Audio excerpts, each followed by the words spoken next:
Have you ever wondered how we make Minecraft, David? Who's David?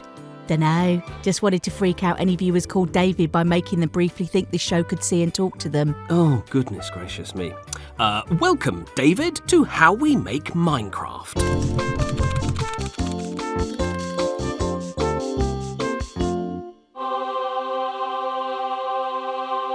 Hello again. My name's Marilla. I invented mandatory computer updates and somehow escaped prison. And I'm Narrator.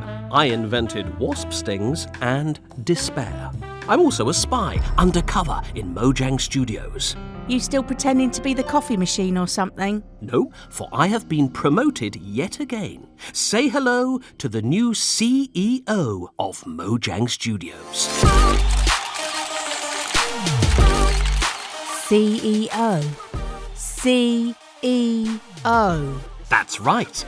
Hang on, what does CEO stand for? Coffee extremely overdone. There it is.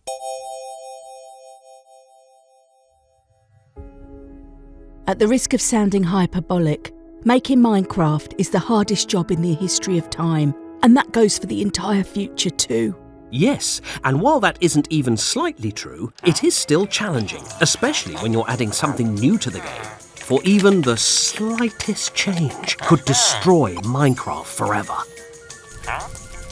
We've lost count of how many times that's happened. Which is why new items have to be added with great care. But I want them now! Marilla, you don't even play Minecraft. Oh yeah, take your time then. Keeping the game fair and balanced is always one of our top priorities. It's why even the most powerful Minecraft items have downsides, like how Elytra wings give you the power of flight, but also the power to do this. And the Totem of Undying gives you an extra life, but is hidden away in a mansion where death lurks around every corner. Minecraft, fun for the whole family. That's why the new wind charge is rewarding, but also tricky to master. Bit like working with me. Yes, very rewarding. The wind charge lets players leap about and cross larger gaps than ever before, but will also likely lead you to tumbling down larger gaps than ever before. Has anyone ever told you that you couldn't sell water in a desert? Everyone I've ever met?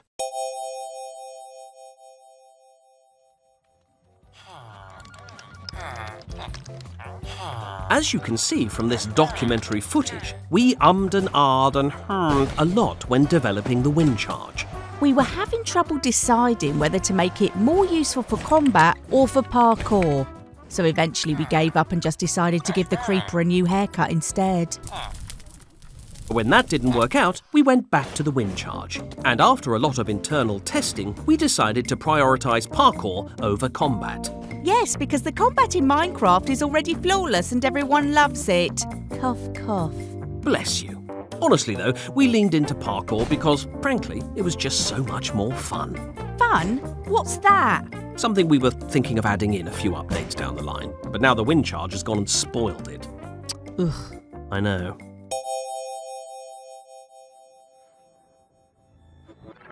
The wind charge came about because we needed something for the breeze to fire at players. I suggested it fire devastating burns. But for some reason that didn't test well. So we had the bright idea to have the breeze fire wind at the players. And then, in the first and last instance of Mojang Studios having two bright ideas in a row, we thought we should give the player the same ability. Thus, the wind charge was born. A happy accident. Just like bringing us back to host this show. How is that a happy accident? I'm not happy. Me neither.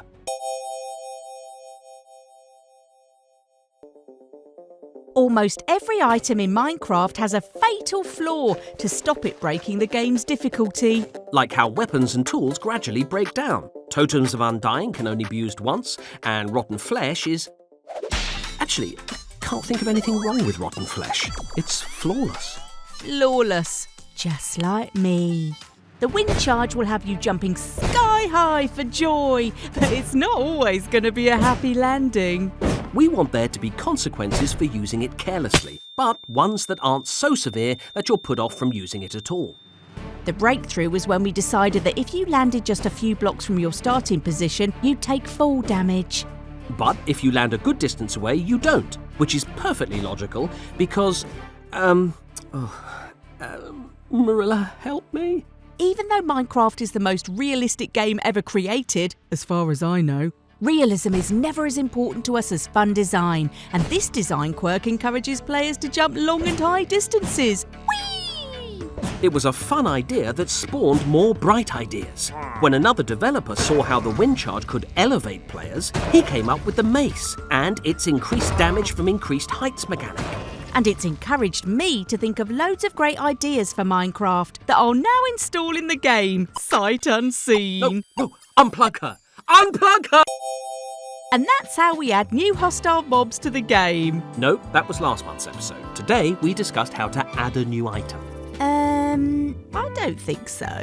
You could have finished that sentence after think. See you next time.